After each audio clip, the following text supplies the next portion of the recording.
18 de noviembre de 1944. El bosque de Urgen se extendía, oscuro y amenazador, a lo largo de la frontera germano-belga, un paisaje de densos árboles de hoja perenne y escarpados barrancos donde las fuerzas estadounidenses llevaban 6 brutales semanas combatiendo, con las bajas aumentando y el avance medido en metros en lugar de kilómetros. El cabo Jack Hayes yacía inmóvil en el ático de una granja en ruinas, a 300 metros detrás de la línea del frente, con su rifle de francotirador Springfield M1903 A4 apoyado sobre sacos terreros bajo una ventana destrozada que daba a un estrecho sendero forestal. A través de su mira telescópica, observó a 2 soldados alemanes que avanzaban rápidamente por el sendero, portando bolsas de mensajes que los identificaban como mensajeros que operaban las comunicaciones entre las posiciones de vanguardia y el cuartel general de retaguardia. Hayes llevaba 3 días rastreando parejas de mensajeros similares, observando sus rutas y tiempos, comprendiendo que estos mensajeros portaban información táctica y órdenes que coordinaban las operaciones defensivas alemanas. Interceptar estas comunicaciones perturbaría la coordinación enemiga y potencialmente salvaría vidas estadounidenses al evitar los contraataques y emboscadas cuidadosamente sincronizados que las fuerzas alemanas habían estado ejecutando con devastadora eficacia. Sin embargo, la doctrina de francotiradores del ejército prohibía atacar múltiples objetivos en rápida sucesión, priorizando el fuego deliberado dirigido a objetivos individuales de alto valor en lugar de intentar disparos rápidos de seguimiento que podrían comprometer la precisión y revelar las posiciones de los francotiradores a los observadores enemigos. Jack Hayes tenía 24 años. Nació y creció en la zona rural de Wyoming, donde su padre le había enseñado a cazar desde niño. Aprendió a disparar en el rancho familiar, desarrollando una puntería que le valió ser seleccionado para el entrenamiento de francotirador tras ser reclutado en 1943. El entrenamiento había sido riguroso y exhaustivo, con énfasis en la destreza en el campo, el camuflaje, la estimación de distancias y, sobre todo, la paciencia, la capacidad de permanecer inmóvil durante horas esperando el disparo perfecto.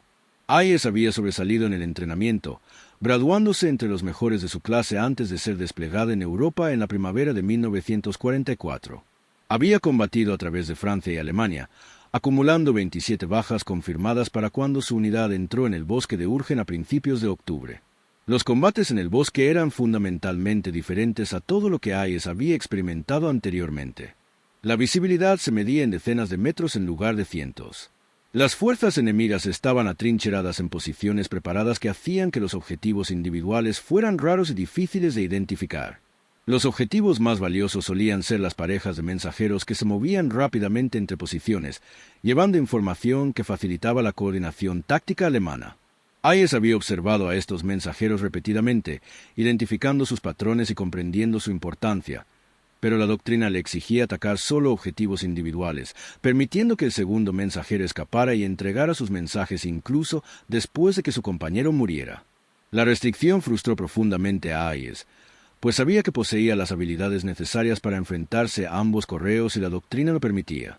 El desafío no era la puntería, sino la mecánica, el tiempo necesario para ajustar el cerrojo entre disparos.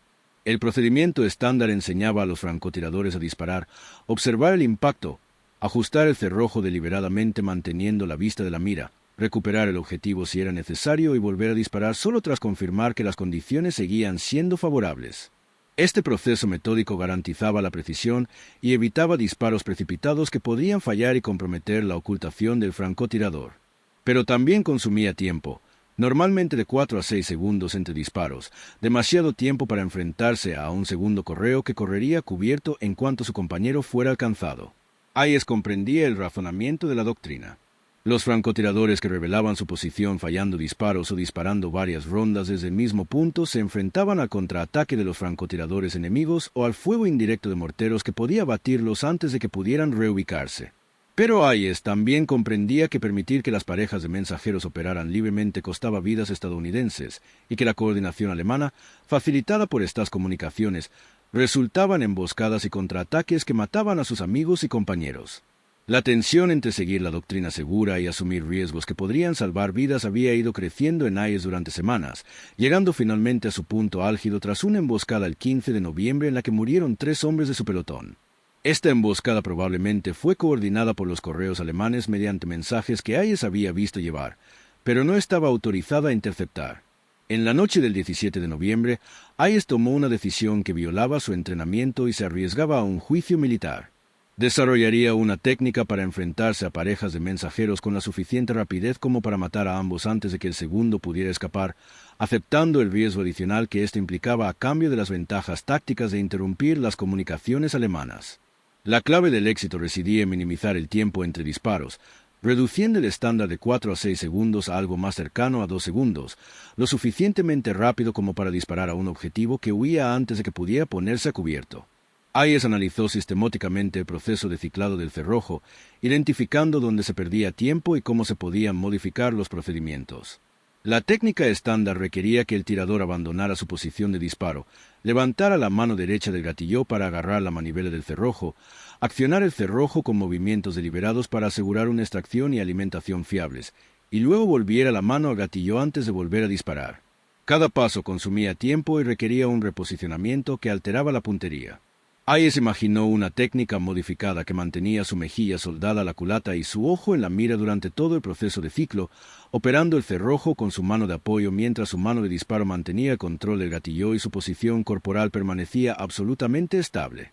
La técnica modificada requería mucha práctica para ejecutarla con fiabilidad.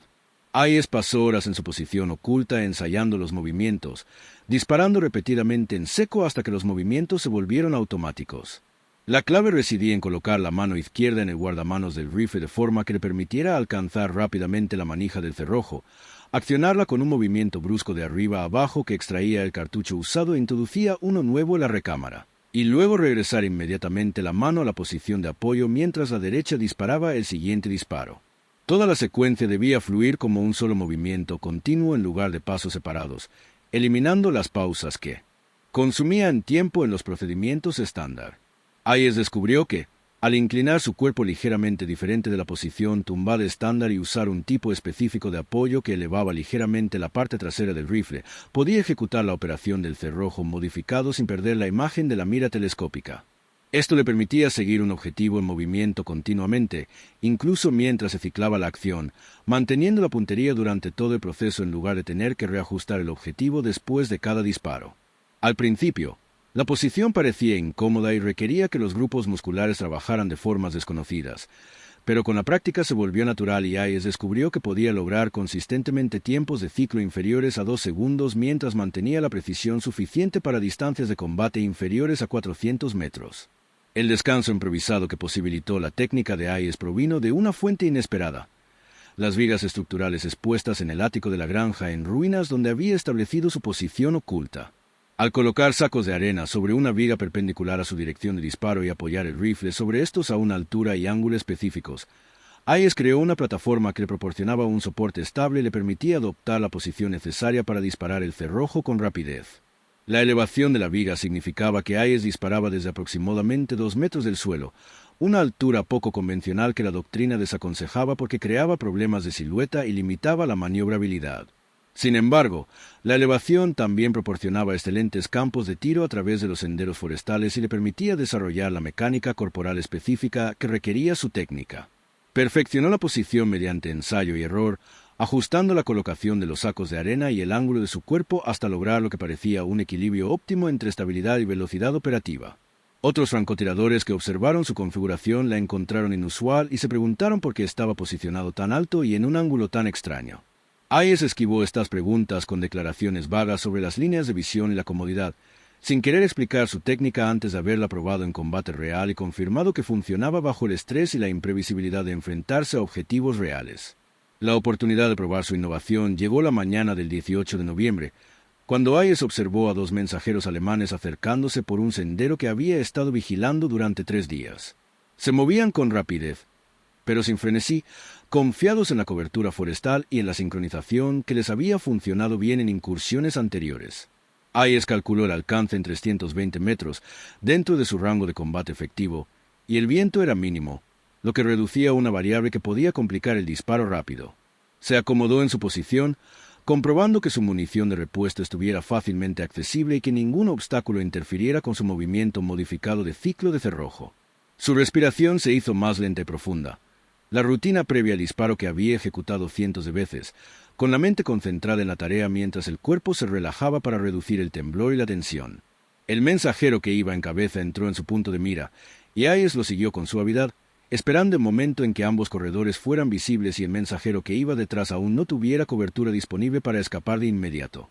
Ese momento llegó cuando cruzaron un pequeño claro de unos 15 metros de ancho, ambos hombres visibles y comprometidos en terreno abierto. Hayes apretó el gatillo con suavidad. Sintió el retroceso del rifle y vio a través de la mira como el primer mensajero se desplomaba. Su mano izquierda ya se movía, alcanzando la palanca del cerrojo, accionando el mecanismo con un movimiento fluido, sin apartar la vista de la mira y apuntando justo hacia donde el segundo mensajero había reaccionado al disparo, acelerando hacia la cobertura más cercana. El segundo disparo se produjo aproximadamente 2 segundos después del primero. El dedo de Hayes presionó el gatillo mientras el segundo mensajero aún estaba al descubierto, corriendo a toda velocidad, pero aún sin haber alcanzado la línea de árboles que le proporcionaría ocultamiento. La bala impactó en el centro del cuerpo y el impulso hacia adelante del mensajero lo impulsó varios pasos más antes de desplomarse y quedar inmóvil. Hayes permaneció en posición durante varios segundos, observando para confirmar que ambos objetivos estaban abatidos y buscando amenazas que pudieran haber detectado su posición. No hubo respuesta al fuego. Ningún movimiento indicaba una reacción enemiga más allá de los 2 mensajeros muertos que yacían en el claro. Hayes se retiró cuidadosamente de su posición de tiro, desplazándose a una ubicación alternativa que había preparado en otra sección del edificio en ruinas, procedimiento habitual tras atacar objetivos para evitar el contraataque dirigido a su última posición conocida. Su mente procesaba lo que acababa de ocurrir, confirmando que su técnica funcionaba, que atacar a 2 objetivos en rápida sucesión era factible a pesar de la doctrina que lo prohibía, y que los beneficios tácticos eran inmediatos y evidentes. 2 mensajeros que habrían llevado información y órdenes entre posiciones alemanas estaban muertos, sus mensajes sin entregar, sus comunicaciones interrumpidas. Las repercusiones de este único enfrentamiento podrían incluir operaciones alemanas retrasadas o canceladas, confusión sobre situaciones tácticas, en última instancia, vidas estadounidenses salvadas porque la coordinación enemiga se había degradado. Hayes informó del enfrentamiento a su sargento de pelotón más tarde ese mismo día, describiéndolo como 2 enfrentamientos separados que ocurrieron en rápida sucesión, ocultando deliberadamente que había violado la doctrina al intentar disparos rápidos de seguimiento desde la misma posición. El sargento aceptó el informe sin sospechar, anotando las bajas en el registro del pelotón y felicitando a Hayes por la exitosa interdicción de las comunicaciones enemigas. Pero la noticia se extendió rápidamente entre la comunidad de francotiradores, como siempre ocurría cuando ocurría algo inusual. Otros francotiradores se enteraron del enfrentamiento con 2 mensajeros y comenzaron a preguntarle a Hayes cómo lo había logrado, sabiendo que atacar a 2 objetivos antes de que el segundo pudiera escapar estaría permitido por las técnicas estándar. Hayes inicialmente evitó estas preguntas, sin saber si otros francotiradores aceptarían su innovación o lo denunciarían por violar la doctrina. Pero varios colegas insistentes lo convencieron de que demostrara su técnica, argumentando que si funcionaba, debía compartirse en lugar de acumularse, que otros francotiradores se enfrentaban a las mismas frustraciones con las parejas de mensajeros que escapaban y que cualquier método que mejorara las tasas de interdicción servía para la misión general. Hayes aceptó enseñar a un grupo pequeño, llevando a 3 francotiradores de confianza a su escondite y demostrando el apoyo de viga y la técnica modificada de ciclo de cerrojo que había desarrollado. La reacción fue mixta. 2 de los francotiradores comprendieron de inmediato el potencial y comenzaron a practicar la técnica. Ellos mismos, trabajando para desarrollar la memoria muscular y la disciplina de posicionamiento que requería. El tercer francotirador se mostró escéptico, argumentando que la técnica era demasiado arriesgada, que disparar múltiples tiros desde una misma posición violaba los principios fundamentales del empleo de los francotiradores y que Hayes estaba provocando un contraataque que lo mataría. Este argumento reflejaba preocupaciones legítimas que Hayes reconocía, pero que no le parecían lo suficientemente convincentes como para abandonar su innovación. Señaló que la interdicción de mensajeros justificaba un riesgo elevado porque los beneficios tácticos superaban los de simplemente eliminar a soldados aislados que no desempeñaban un papel crítico en las operaciones enemigas. Señaló que su técnica, de hecho, reducía el riesgo en ciertos aspectos al permitir una intervención más rápida en las amenazas antes de que pudieran reaccionar o solicitar apoyo. Y enfatizó que no proponía su técnica como un reemplazo universal de la doctrina estándar, sino solo como una aplicación especializada para situaciones específicas de alto valor donde la intervención rápida en múltiples objetivos ofrecía ventajas que justificaban las compensaciones implicadas. Este argumento matizado persuadió al francotirador escéptico, si no adoptar la técnica él mismo, al menos aceptar que otros podrían razonablemente elegir emplearla. Durante la semana siguiente, la técnica de Hayes se extendió a través de redes informales que conectaban a francotiradores de todo el regimiento. 4 francotiradores más adoptaron la técnica de descanso en la viga y modificaron el procedimiento de ciclo de cerrojo, logrando sus propios enfrentamientos exitosos con parejas de mensajeros. El efecto acumulativo comenzó a aparecer en los informes de inteligencia que señalaban una disminución de la coordinación táctica alemana y un aumento de los tiempos de respuesta a los ataques de sondeo estadounidenses. Las fuerzas alemanas, que anteriormente habían respondido a los movimientos estadounidenses con contraataques bien coordinados, ahora reaccionaban con mayor lentitud y menor eficacia, lo que sugería un deterioro de su mando y control. Las bajas estadounidenses por emboscadas y contraataques disminuyeron considerablemente, una tendencia estadística que los analistas atribuyeron a diversos factores, pero que pudo haber estado significativamente influenciada por la interrupción de las comunicaciones de los mensajeros alemanes. Los francotiradores que empleaban la técnica de Hayes comprendieron la conexión, reconociendo que su interdicción de mensajeros tenía efectos estratégicos desproporcionados al pequeño número de soldados enemigos que estaban eliminando. Este reconocimiento reforzó su compromiso con la técnica a pesar de su naturaleza poco convencional y de los riesgos que implica desviarse de la doctrina establecida. La situación llegó a conocimiento oficial el 27 de noviembre cuando el capitán Richard Dalton, oficial de inteligencia del batallón, revisaba los informes posteriores a la acción y observó un patrón inusual. Varios equipos de francotiradores informaban de enfrentamientos exitosos con parejas de mensajeros, y ambos mensajeros morían en rápida sucesión antes de que pudieran entregarse los mensajes.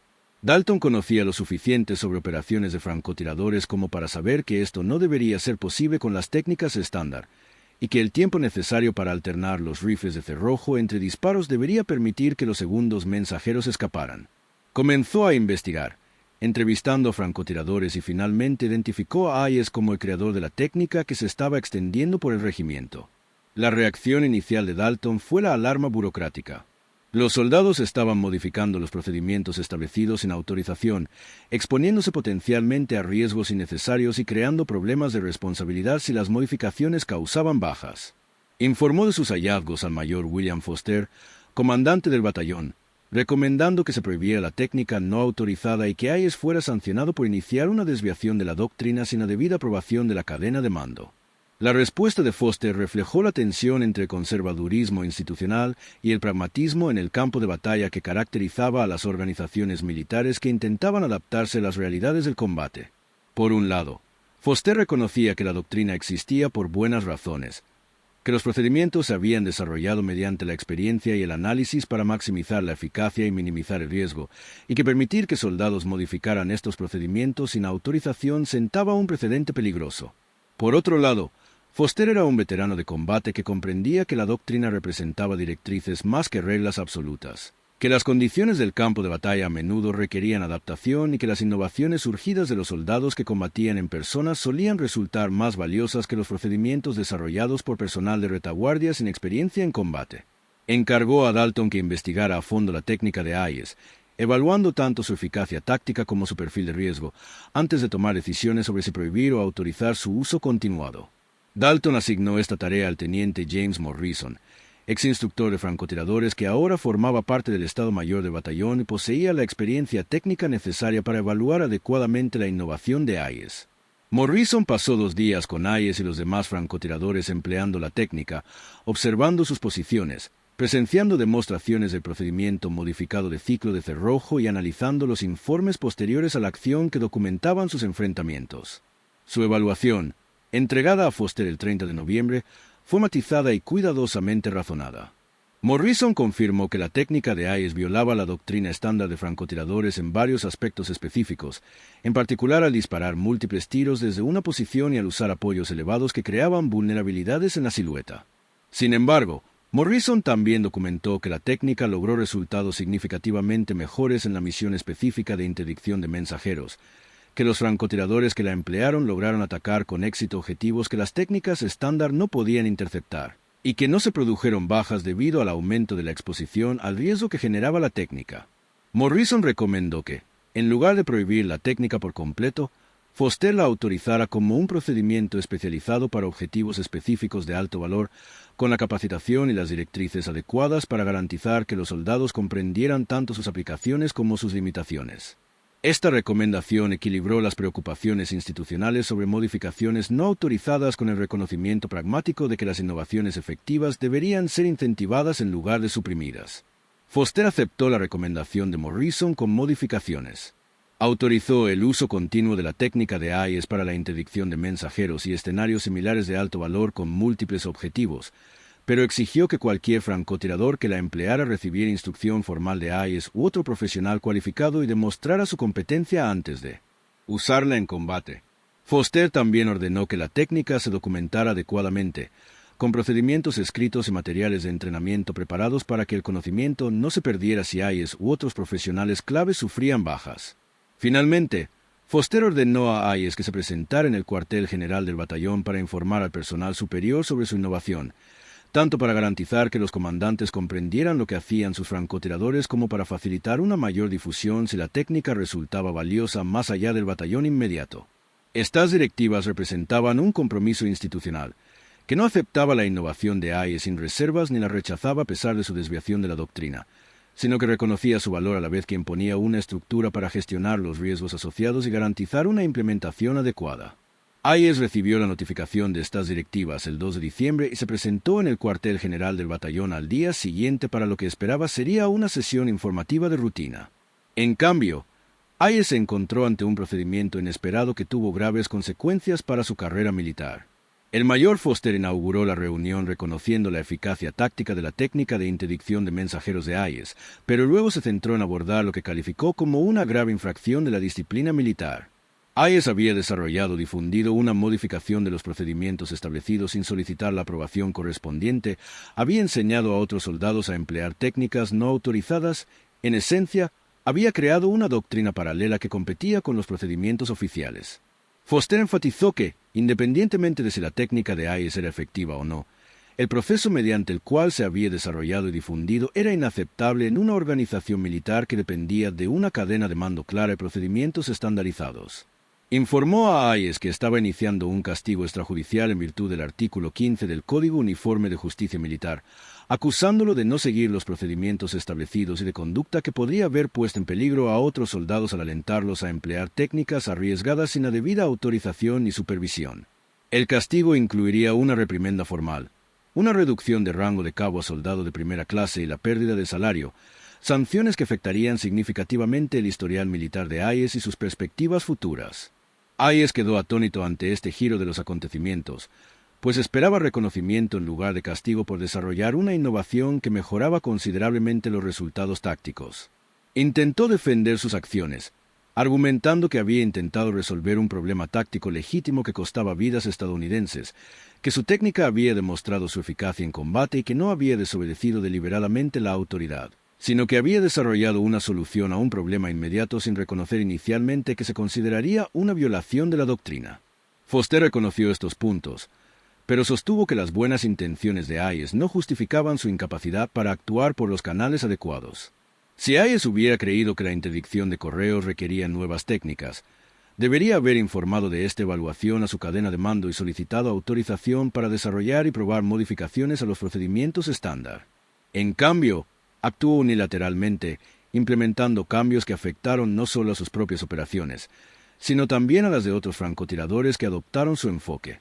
Foster afirmó que aceptar la acción unilateral de AES sin consecuencias enviaría el mensaje de que los soldados podían modificar los procedimientos cuando estuvieran personalmente en desacuerdo con la doctrina. Un precedente que socavaría la disciplina militar y potencialmente pondría en peligro vidas cuando los soldados menos capacitados intentaran modificaciones sin el conocimiento o el juicio adecuados. El procedimiento concluyó con la aceptación por parte de AES del castigo del artículo 15 en lugar de solicitar un consejo de guerra, reconociendo que los cargos en su contra eran técnicamente válidos, incluso si discrepaba con las premisas subyacentes. Sin embargo, Foster añadió un elemento inesperado al castigo, lo que denominó consecuencias constructivas, que canalizarían la evidente aptitud táctica de AES hacia direcciones más productivas. En lugar de reincorporar a AES inmediatamente a sus funciones de francotirador, Foster lo asignó a trabajar con el teniente Morrison en el desarrollo de materiales de entrenamiento formal que documentaran la técnica de interdicción de mensajeros, creando procedimientos estandarizados que pudieran enseñarse sistemáticamente en lugar de difundirse a través de redes informales. Además, Hayes sería instructor en un programa de entrenamiento de 3 días que enseñaría a francotiradores cualificados de toda la división a emplear la técnica correctamente, garantizando una implementación consistente y reduciendo los riesgos asociados con el aprendizaje por ensayo y error de los soldados. Estas asignaciones representaban tanto un castigo como un reconocimiento, apartando a Hayes de su rol preferido, al tiempo que reconocía que su experiencia tenía un valor que debía preservarse y difundirse. Hayes dedicó diciembre a desarrollar materiales de entrenamiento bajo la supervisión de Morrison, documentando cada aspecto de la posición del apoyo de viga y la técnica modificada de ciclado del cerrojo. El proceso requirió traducir el conocimiento intuitivo adquirido con la práctica en instrucciones explícitas que otros francotiradores pudieran seguir. Hayes descubrió que muchos elementos de su técnica que le parecían obvios eran en realidad bastante sutiles, involucrando mecánica corporal y ritmo que requerían una explicación minuciosa para transmitirlos correctamente. La experiencia de Morrison en diseño instruccional resultó invaluable, ayudando a Hayes a estructurar el entrenamiento de manera que desarrollara habilidades progresivamente e incluyera puntos de control específicos para verificar la competencia de los estudiantes antes de avanzar a elementos más complejos. El paquete de entrenamiento resultante incluyó procedimientos escritos, diagramas que mostraban el posicionamiento correcto y ejercicios de práctica que desarrollaron la memoria muscular necesaria para el ciclado rápido de cerrojo. Las pruebas de campo con francotiradores voluntarios confirmaron la eficacia de los materiales de entrenamiento y que los soldados que completaron el programa podían emplear con éxito la técnica de Hayes en situaciones de combate. El programa de entrenamiento formal comenzó a mediados de diciembre, con Hayes instruyendo a 3 cohortes de 8 francotiradores cada una durante 9 días. El entrenamiento resultó desafiante para los estudiantes, muchos de los cuales contaban con años de experiencia con técnicas estándar y al principio consideraban los procedimientos modificados contradictorios. Hayes enfatizó que su técnica no era superior a los procedimientos estándar en todas las situaciones, que representaba una aplicación especializada para escenarios específicos de alto valor, y que los estudiantes debían mantener su competencia en el empleo convencional de francotiradores a la vez que incorporaban la técnica de interdicción de mensajeros a sus capacidades. Este enfoque equilibrado ayudó a superar la resistencia de los tradicionalistas, quienes temían que la innovación de Hayes reemplazara la doctrina establecida en lugar de complementarla. A finales de diciembre, 24 francotiradores cualificados de toda la división empleaban la técnica, con tasas de éxito documentadas en la interdicción de mensajeros que mejoraron de aproximadamente el 15% con métodos estándar a más del 60% con el enfoque de Hayes. La mejora estadística confirmó lo que sugerían los informes anecdóticos, que la técnica era realmente más eficaz para su propósito previsto, a pesar de los riesgos y la complejidad que conllevaba. El reconocimiento oficial de la contribución de Hayes llegó por vías inesperadas. En enero de 1945, un general visitante del cuartel general de la división observó una de sus sesiones de entrenamiento y cuestionó por qué una técnica tan efectiva no se había difundido más ampliamente en todo el ejército. Al ser informado sobre los orígenes de la técnica y el castigo impuesto a Hayes por desarrollarla sin autorización, el general expresó su escepticismo sobre la pertinencia de castigar una innovación que salvó vidas. Ordenó que el castigo impuesto a Hayes según el artículo 15 se revisara a nivel de división, centrándose especialmente en si cumplía con fines disciplinarios legítimos o si reflejaba una actitud burocrática defensiva ante la modificación de los procedimientos por parte del personal subalterno. Esta revisión finalmente resultó en la revocación parcial del castigo de Hayes. Su reducción de rango se confirmó, manteniendo el principio de que se deben seguir los cauces adecuados, pero se anuló la pérdida de su salario y se modificó su reprimenda formal para reconocer tanto su violación de los procedimientos como su contribución positiva a la eficacia táctica. Más significativamente, el general ordenó que la técnica de Hayes se incorporara al entrenamiento de francotiradores a nivel de división y que los materiales se enviaran a los centros de entrenamiento del ejército para su posible inclusión en los cursos institucionales de francotiradores. La guerra en Europa terminó en mayo de 1945 antes de que la técnica de Hayes se generalizara en todo el ejército, pero su influencia se extendió más allá de las aplicaciones inmediatas en tiempos de guerra. El análisis posbélico de las operaciones de francotiradores durante los combates en el bosque de Urgen destacó la eficacia de la interdicción de correos para degradar la coordinación táctica alemana, y la innovación de Hayes se citó específicamente como una contribución a la mejora de la eficacia operativa estadounidense durante los últimos meses de la campaña. Este análisis alimentó estudios más amplios sobre tácticas de unidades pequeñas que orientaron el desarrollo de la doctrina posbélica, contribuyendo a enfoques más flexibles que fomentaron la innovación del personal subalterno, manteniendo al mismo tiempo una supervisión y una gestión de riesgos adecuadas. La experiencia de Hayes se convirtió en un caso práctico en los programas de educación militar que abordaron la tensión entre la estandarización y la adaptación, y se utilizó para ilustrar tanto el valor de la innovación en primera línea como la importancia de trabajar a través de los canales adecuados para garantizar que las innovaciones se evaluaran e implementaran de forma responsable. El propio Hayes completó su servicio militar en diciembre de 1945, rechazando ofertas para permanecer en el ejército a pesar de las habilidades y la experiencia que había acumulado. Regresó a Wyoming, retomó su vida civil y rara vez habló de su servicio en tiempos de guerra. La reducción de rango que acompañó a su castigo por el artículo 15 permaneció en su historial de servicio, lo que afectó a ciertos beneficios para veteranos y creó un registro permanente que sugería problemas disciplinarios a pesar de las circunstancias que rodearon el castigo. Hayes aceptó estas consecuencias con serenidad, convencido de que su innovación había salvado vidas y que este logro importaba más que el rango o el reconocimiento. Mantuvo correspondencia con varios francotiradores que había entrenado, compartiendo actualizaciones sobre sus vidas después de la guerra, ocasionalmente, comentando lecciones tácticas de sus experiencias compartidas. Estas relaciones le permitieron conectar con un periodo de su vida que había sido intenso y significativo de maneras que su vida civil jamás podría replicar, épocas en las que las decisiones implicaban riesgos de vida o muerte y en las que la habilidad y la innovación influían directamente en la vida o la muerte de las personas. La técnica de posicionamiento de apoyo de viga que había permitido el rápido ciclo de cerrojo de Hayes finalmente se incorporó a los programas formales de entrenamiento de francotiradores, aunque a menudo sin atribución a Hayes ni reconocimiento de su origen en innovaciones no autorizadas en el campo de batalla. Los manuales de entrenamiento publicados en la década de 1950 incluían variaciones de los conceptos de posicionamiento de Hayes, describiéndolos como técnicas para el ataque rápido a múltiples objetivos, sin mencionar que habían sido desarrollados por un cabo sometido a un consejo de guerra por violar la doctrina. Esta omisión de la contribución individual en favor del conocimiento institucional reflejaba patrones comunes en las organizaciones militares, donde las innovaciones se absorbían en la doctrina sin mantener una clara vinculación con sus creadores. Hayes conoció estos materiales de entrenamiento gracias a francotiradores veteranos que lo contactaron tras reconocer elementos de su técnica en publicaciones oficiales, y aunque la falta de atribución le resultó ligeramente frustrante, le satisfacía saber que sus métodos estaban enseñando a nuevas generaciones de soldados que podían enfrentarse a desafíos similares a los que él había enfrentado. El entrenamiento moderno de francotiradores incorpora principios que se remontan directamente a la innovación de Hayes, aunque las técnicas mecánicas específicas han evolucionado con los cambios en los sistemas de armas. La idea fundamental que demostró Hayes, de que la interdicción de mensajeros y escenarios similares con múltiples objetivos justificaban procedimientos modificados que priorizaban la velocidad sobre la deliberación, se convirtió en una doctrina aceptada en el entrenamiento de francotiradores. El entrenamiento contemporáneo enfatiza la flexibilidad y el buen juicio, enseñando a los francotiradores a evaluar situaciones tácticas y seleccionar las técnicas apropiadas en lugar de seguir rígidamente un único procedimiento estandarizado independientemente de las circunstancias. Esta evolución doctrinal refleja las lecciones aprendidas a través de experiencias como la de Hayes, donde la adherencia rígida a los procedimientos estándar produjo resultados subóptimos y donde la adaptación reflexiva mejoró la efectividad.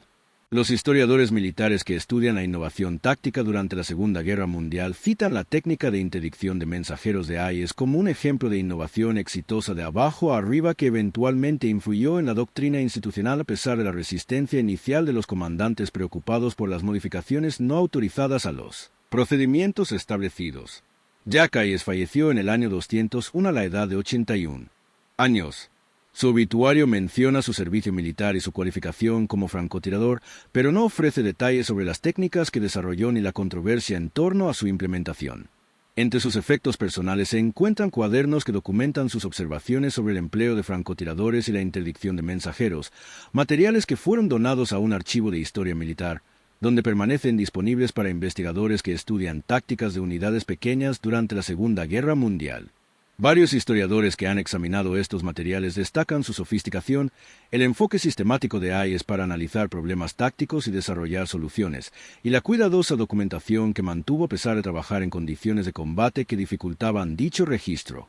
Estos cuadernos revelan a Hayes como un innovador táctico reflexivo en lugar de un inconformista temerario, alguien que comprendía la doctrina y la violaba solo después de que un análisis minucioso sugiriera que las circunstancias específicas justificaban la desviación.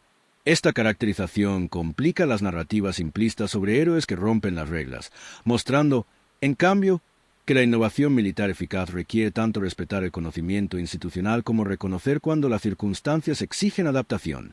Las lecciones más generales de la historia de Hayes van más allá de las técnicas específicas para el ciclado rápido de cerrojos o la interdicción de mensajeros. En esencia, estas lecciones se centran en cómo las organizaciones militares equilibran la estandarización con la adaptación, cómo fomentan la innovación a la vez que gestionan el riesgo y cómo responden cuando el personal subalterno identifica problemas y desarrolla soluciones que desafían la doctrina establecida. La experiencia de Hayes demuestra tanto el potencial como las dificultades de la innovación ascendente en organizaciones jerárquicas. Su técnica fue realmente eficaz, mejorando considerablemente los resultados tácticos de maneras que salvaron vidas y degradaron las capacidades enemigas. Sin embargo, su implementación unilateral sin la debida autorización generó preocupaciones legítimas sobre la disciplina y los precedentes, preocupaciones que los comandantes tuvieron que abordar independientemente de la eficacia de la técnica. La resolución final, un castigo parcial combinado con la adopción formal y la difusión de la innovación, representa un compromiso pragmático que no reivindica ni condena por completo el enfoque de Hayes, sino que reconoce la complejidad de la situación e intenta extraer el máximo provecho manteniendo la disciplina necesaria. Las organizaciones militares contemporáneas continúan lidiando con tensiones similares en su intento por fomentar la innovación, manteniendo al mismo tiempo la estandarización y la disciplina que requieren las operaciones a gran escala. Se han establecido programas formales para captar y evaluar las innovaciones desarrolladas por los soldados, creando canales a través de los cuales el personal puede proponer modificaciones a equipos o procedimientos sin enfrentar la resistencia burocrática que Hayes encontró. Estos programas representan el aprendizaje institucional a partir de experiencias históricas, el reconocimiento de que el personal de primera línea suele disponer de valiosos conocimientos tácticos y de que las organizaciones deben crear mecanismos para acceder a ellos sistemáticamente. Sin embargo, persisten tensiones entre quienes priorizan el seguimiento de los procedimientos establecidos y quienes abogan por la flexibilidad y la adaptación. La historia de Hayes no ofrece una solución sencilla a estas tensiones, sino que ilustra que ambas perspectivas contienen ideas válidas y que las organizaciones eficaces deben, de alguna manera, integrar la estandarización y la innovación simultáneamente. La dimensión humana de la experiencia de Hayes merece un énfasis más allá del análisis táctico e institucional. Era un joven que servía en brutales condiciones de combate, viendo morir a sus amigos de maneras que podrían haberse evitado si la interdicción de comunicaciones hubiera sido más efectiva. Su innovación surgió de este contexto intensamente personal, de la frustración con una doctrina que parecía priorizar el proceso sobre los resultados, de la convicción moral de que salvar vidas justificaba correr riesgos que la doctrina desalentaba. El coraje necesario para desarrollar e implementar su técnica en estas circunstancias trascendió la valentía física en combate, abarcando el coraje intelectual para desafiar la sabiduría establecida y el coraje moral para aceptar la responsabilidad de decisiones que podrían ponerlo en peligro a él mismo y a otros. La disposición de Hayes a aceptar el castigo por sus acciones no autorizadas, sumada a su posterior disposición a enseñar y documentar su técnica para que otros pudieran beneficiarse, demostró un carácter que elevó su innovación por encima de la mera astucia táctica a algo más significativo. Un ejemplo de cómo las personas pueden contribuir al éxito colectivo combinando la habilidad técnica con el compromiso ético con propósitos que trascienden el progreso personal. A medida que pasan las décadas y la Segunda Guerra Mundial pasa de la memoria viva a la historia, historias como la de Hayes corren el riesgo de simplificarse en anécdotas sobre técnicas ingeniosas, desvinculadas de los contextos humanos que les dieron significado.